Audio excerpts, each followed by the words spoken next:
శ్రీ మహాగణపతయే నమః. శ్రీ శివాయ గురవే నమః. శ్రీ పరదేవతాయై నమః. వందే గురుపదద్వంద్వం అవాంగ్మానసగోచరం రక్త శుక్లప్రభామిశ్రం అతర్క్యం త్రైపురం మహః. సచ్చిదానందరూపాం తాం గాయత్రీ ప్రతిపాదితాం నమామి హ్రీమయీం దేవీం ధియో నః ప్రచోదయాత్. నమోస్తు తే వ్యాస విశాలబుద్ధే ఫుల్లారవిందాయతపత్రనేత్ర येन त्वया भारततैलपूर्णः प्रज्वालितो జ్ఞానమయప్రదీపః. ముందుగా నాకు జన్మనిచ్చినటువంటి తల్లిదండ్రులకు, అక్షరభిక్షను ప్రసాదించి మరొక జన్మనిచ్చిన శ్రీ గురుదేవులకు, నా విద్యాభ్యాస కాలాన తమ అమృత హస్తాలతో అన్న ప్రసాదం పెట్టినటువంటి మాతృమూర్తులకు, ఎంతో ఆదరణ చూపిన తండ్రులకు ధన్యవాదపూర్వక నమస్కారములు. శ్రీ పరదేవతా స్వరూపులారా,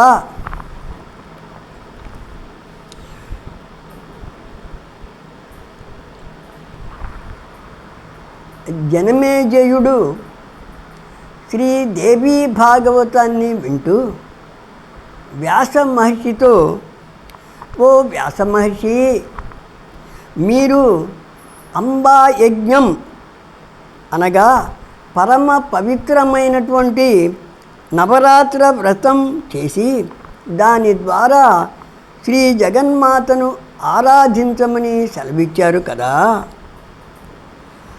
ఆ యజ్ఞం విధి విధానాలను నాకు తెలపటానికి ముందు నాకున్నటువంటి ఈ సందేహాలను తీర్చవలసింది.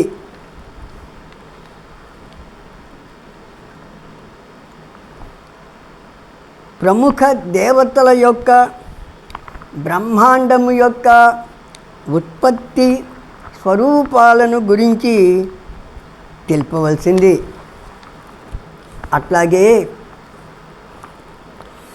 బ్రహ్మ విష్ణుశ్చ రుద్రశ్చ త్రయో దేవా మయా శ్రుతాః సృష్టిపాలన సంహారకారకాః సగుణాస్త్వమీ. కరణ భరణ హరణ కార్యత్రయంబున బ్రహ్మ విష్ణుభూత పతులే కర్తలంచు విందు తొల్లి మువ్వురు స్వతంత్రులగుదురొక్కో కాక అన్యతములో. బ్రహ్మ విష్ణువు రుద్రుడు సగుణ దేవతలు, వీరిని త్రిమూర్తులుగా చెప్తారు కదా. బ్రహ్మ సృష్టిని, విష్ణువు పాలనను, రుద్రుడు సంహారాన్ని చేస్తుంటారు. వారిని గురించి కూడా నాకు దయతో చెప్పవలసింది అని జనమేజయుడు వ్యాస మహర్షిని ప్రార్థించాడు. ఇక్కడ విషయం ఏమిటంటే, శ్రోత అడిగిన తర్వాత వక్త విషయాన్ని చెప్పాలి. అంటే శ్రోత అడిగిన ప్రశ్నలను బట్టి వక్త అతనికి ఎంత విషయము అవగాహన అయింది అనేది తెలుసుకొని శ్రోతకు కావాల్సినంత పరిజ్ఞానాన్ని మరలా ఈ వక్త అందిస్తాడు. అందువల్ల ఇక్కడ కూడాను జనమేజయుడు సందేహాలను వెలిబుచ్చిన తర్వాతనే వ్యాస మహర్షి సందేహ నివృత్తి చేస్తున్నాడు.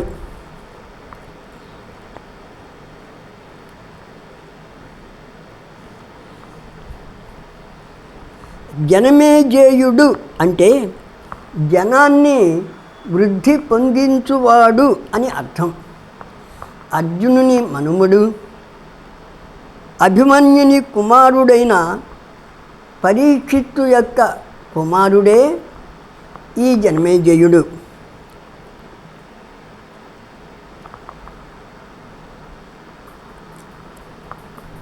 వ్యాసుడు జనమేజయునితో, ఓ రాజా, బ్రహ్మ మొదలైన వారి ఉత్పత్తి ఎట్లా జరిగింది అన్నది చాలా కష్టమైన ప్రశ్న.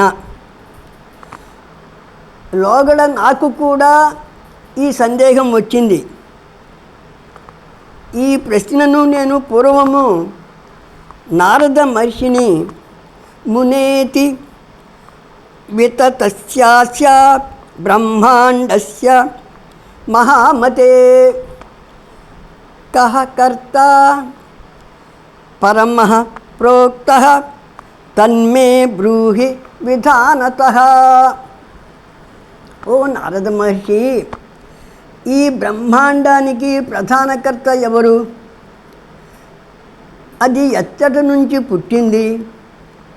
బ్రహ్మాండం ఎచ్చటి నుంచి పుట్టిందో అది నశించినప్పుడు బ్రహ్మాండము కూడా నశించిపోతుందా? లేక బ్రహ్మాండము శాశ్వతంగా ఉంటుందా? తెలుపవలసింది. అట్లాగే ఏకకర్తృకమేతద్వా బహుకర్తృకమన్యథా అకర్తృకం న కార్యం స్యాద్విరోధోయం విభాతి మే.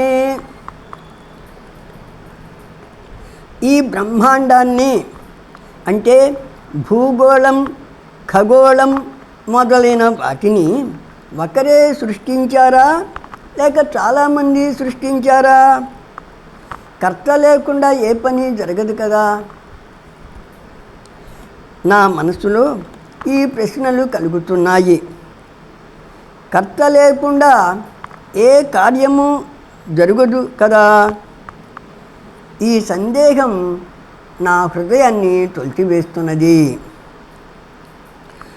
సృష్టి, స్థితి, లయలకు బ్రహ్మ, విష్ణువు, శివుడు, సూర్యుడు, అగ్ని, గణపతి, వరుణుడు మొదలైన దేవతలందరిలో ఒక్కొక్కరు ఒక్కొక్కరిగా భావిస్తున్నారు.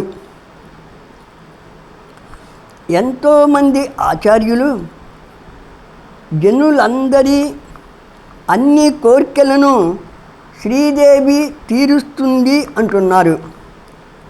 ఆమె ఆదిమాయాం మహాశక్తిం ప్రకృతిం పురుషానుగాం. ఆదిమాయ మహాశక్తి పరమపురుషునితో ఉండి అన్ని పనులు చేసేటువంటి ప్రకృతి.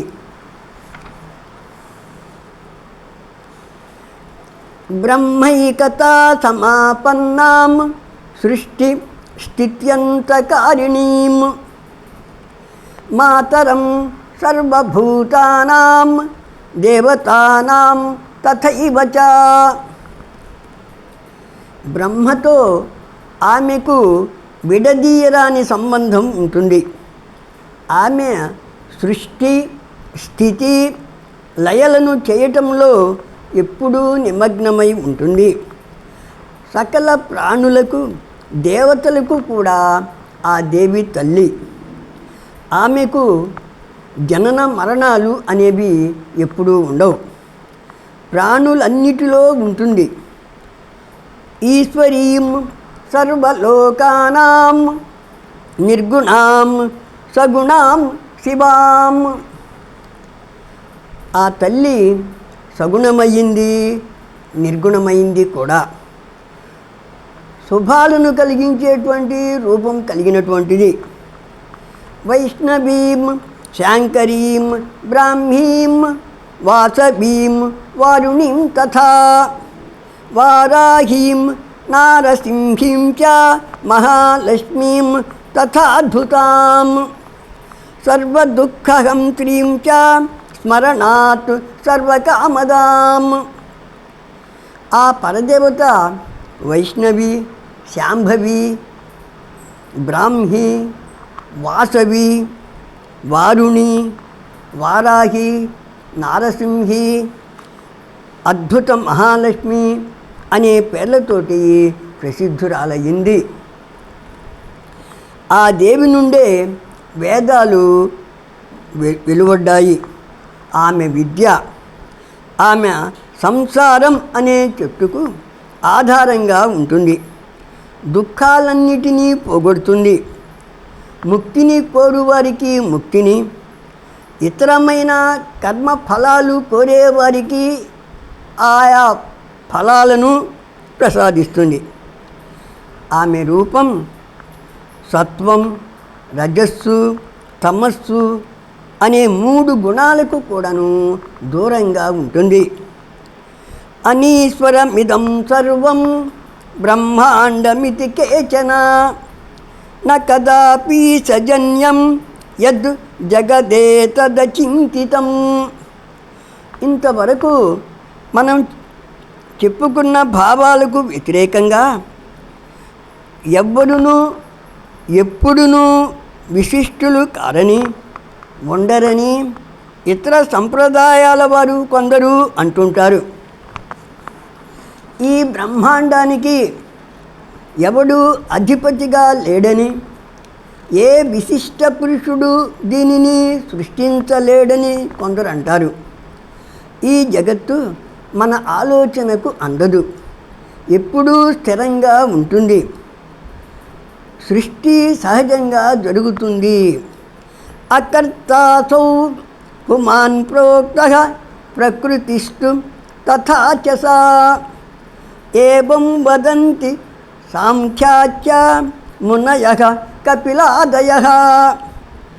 ప్రకృతి పురుషుడు కూడా సృష్టికి కర్తలు కారని కపిలుడు మొదలైన సాంఖ్యుల అభిప్రాయం.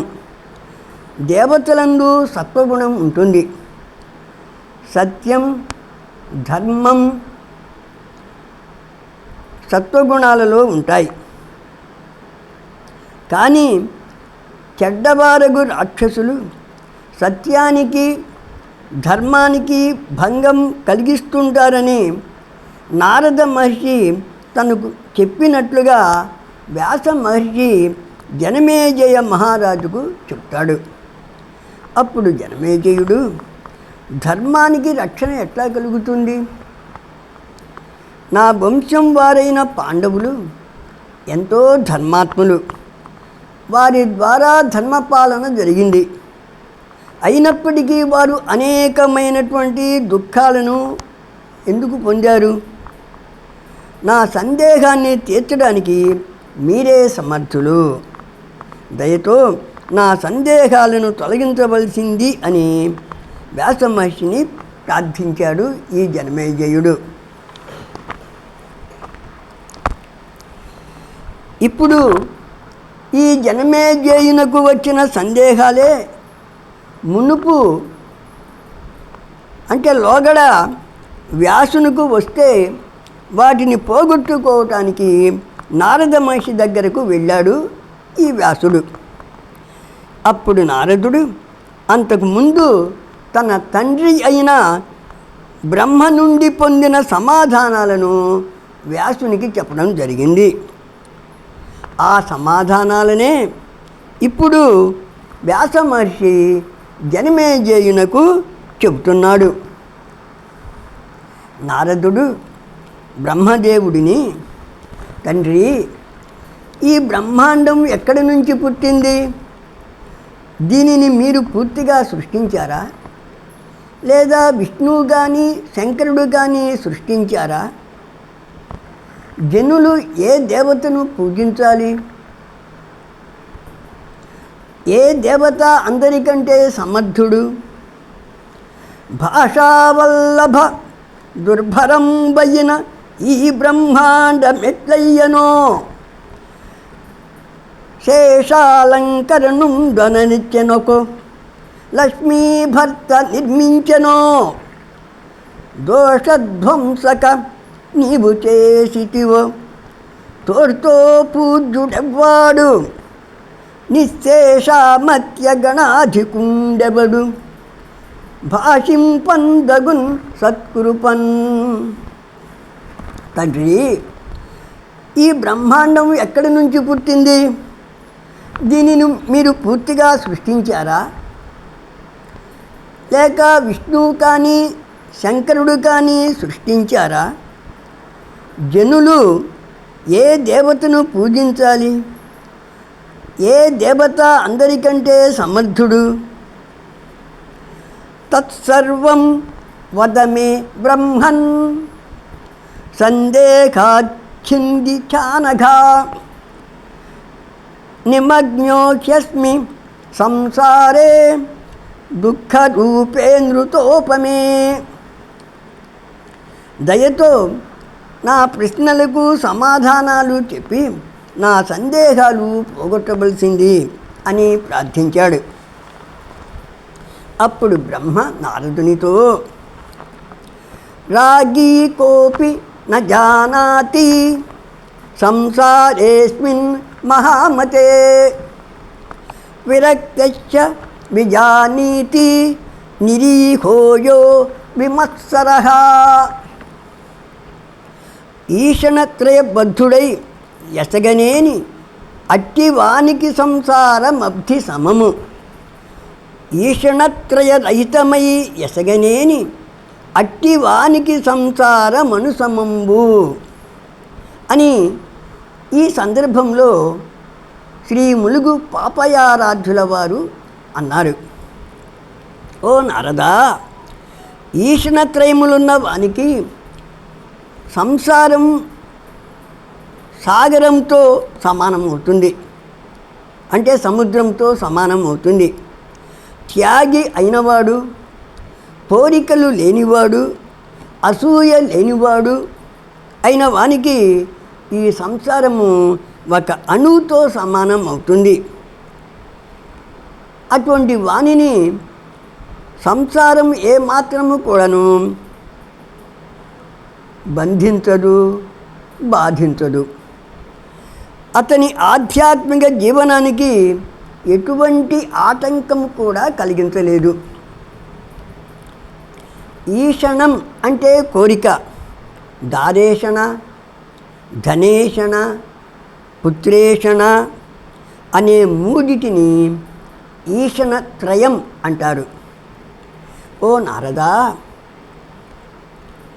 చాలా కాలం క్రిందట అంతా నీరే ఉంది. కొండలు, గుట్టలు, పశుపక్ష్యాదులు ఏవీ లేవు. అప్పుడు నేను ఒక పద్మం నుంచి పుట్టాను. నాకు సూర్య చంద్రులు కానీ, వృక్షాలు, పర్వతాలు కానీ కనిపించలేదు. నేను పద్మంలో కూర్చొని ఈ నీటి నుండి నేను ఎట్లా పుట్టాను?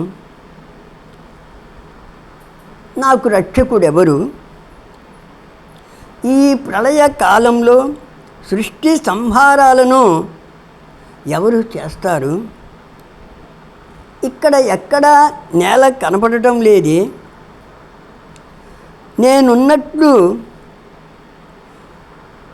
నేనున్నటువంటి ఈ పద్మం ఎట్లా పుట్టింది?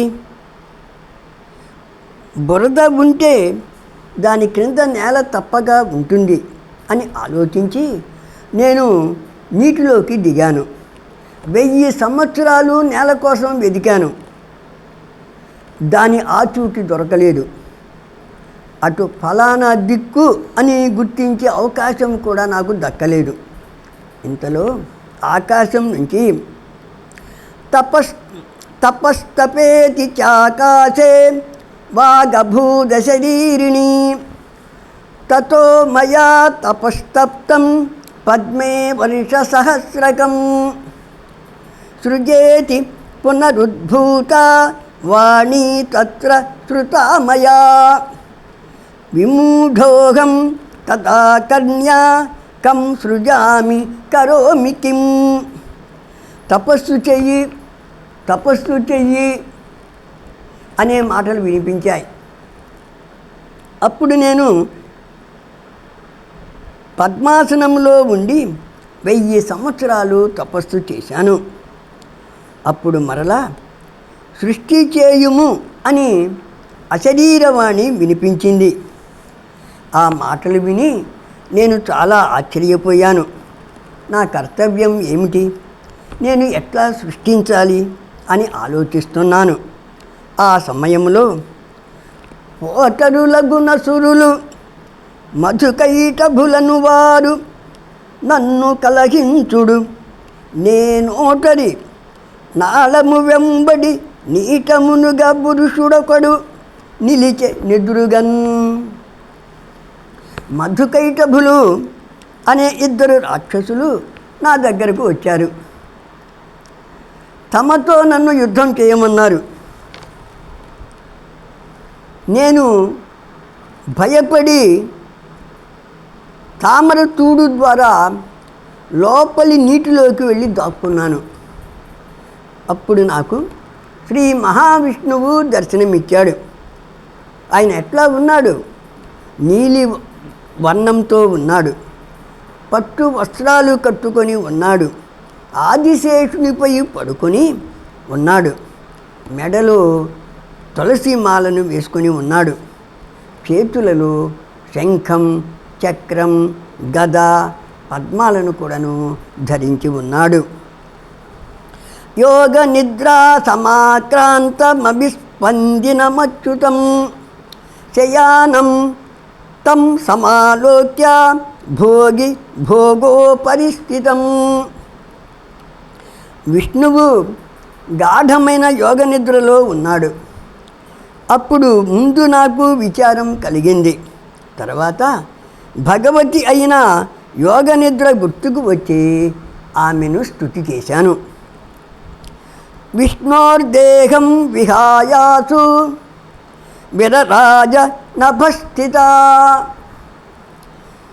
ఉదతిష్టదమేయాత్మా తయా ముక్తో జనార్దనః.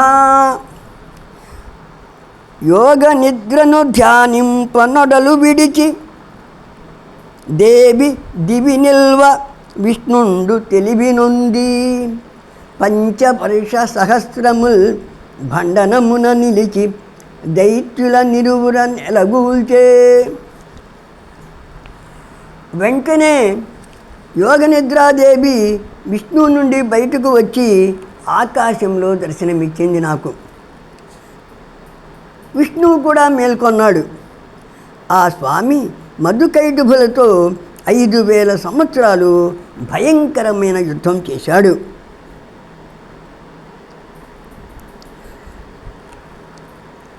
ఆ యుద్ధంలో రాక్షసులు 2 చచ్చిపోయారు. ఇక్కడ శ్రీ మహావిష్ణువుకు అమ్మవారు తోడ్పడింది. ఎట్లా అంటే అమ్మవారు శత్రువులను మోహింపజేయటంలో చాలా సిద్ధహస్తురాలు. ఆమె కడగంటి చూపులకు వశమై మధుకైటభులు మోహంలో పడ్డారు. దాంతో వారు సరి అయిన నిర్ణయాన్ని తీసుకోలేని స్థితిలోకి దిగజారారు.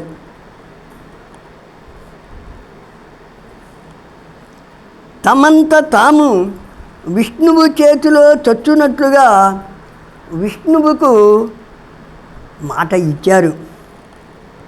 దాంతో విష్ణువు వారిని ఒడిలో పెట్టుకొని అత్తడినే చంపివేశాడు.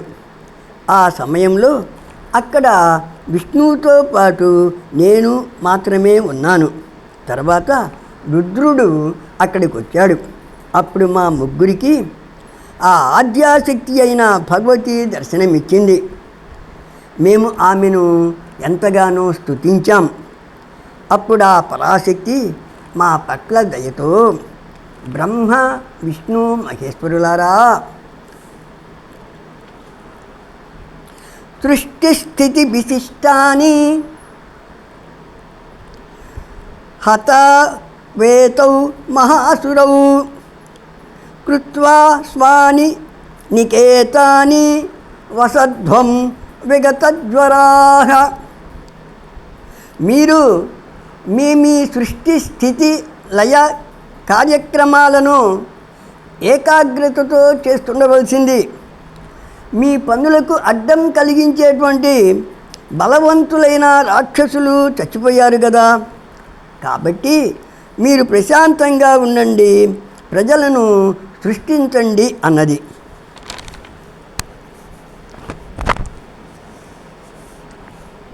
అని తలపోసి దేవిగని ఎంబ జగత్రయమెల్ల నియడన్ వననిధి ముంచియున్నయది వాయుముఖాకిల భూత సంతతుల్ మునిగిన వింద్రియంబులు సమూలముగాను నశించియున్నవియ్యనువున సృష్టి చేయగల ఎట్టి ప్రయోజనమెల్ల తెలుపుమా.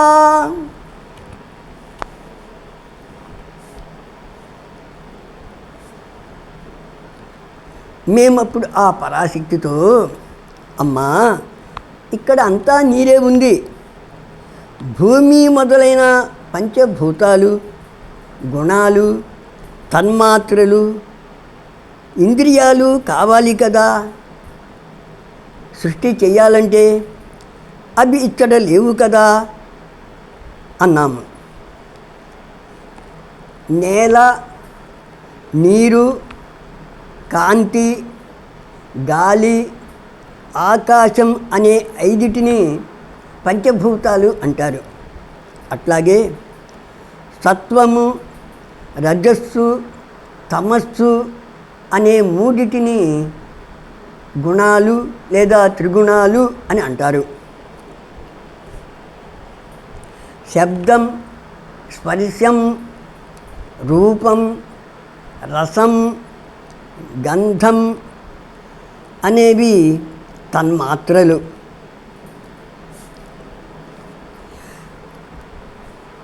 వీరి మాటలకు అమ్మవారు ఒక్కసారి చిరునవ్వు చిందించింది.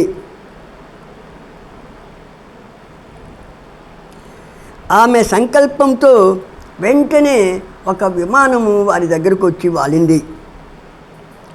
అప్పుడు ఆమె, ఓ త్రిమూర్తులారా, మీరు ముగ్గురు స్వేచ్ఛగా నిర్భయంగా ఆ విమానంలోకి వెళ్ళి కూర్చోండి, మీకొక దృశ్యం చూపిస్తాను, మీరు చాలా అబ్బురు పడతారు అన్నది. అప్పుడు మేము ముగ్గురము కూడాను ఆ దివ్య విమానంలో కూర్చున్నాం. ఆ పరదేవత విమానాన్ని ఆకాశంలోకి ఎగిరేటట్లు చేసింది. శ్రీ పరదేవత స్వరూపులారా, మిగిలిన పురాణ భాగాన్ని తర్వాతి ఎపిసోడ్లో తెలుసుకుందాం. ఈ ఎపిసోడ్లోని కంటెంట్ మీకు నచ్చినట్లయితే లైక్ కొట్టండి, కామెంట్ చేయండి, షేర్ చేయండి, తద్వారా ఛానల్ను ప్రోత్సహించండి. స్వస్తి ప్రజాభ్య పరిపాలయంతాం న్యాయేన మార్గేణ మహీమహీషాః గోబ్రాహ్మణేభ్యః శుభమస్తు నిత్యం లోకా సమస్తా సుఖినో భవంతు. సర్వం శ్రీ గురుచరణ సమర్పితోస్తు.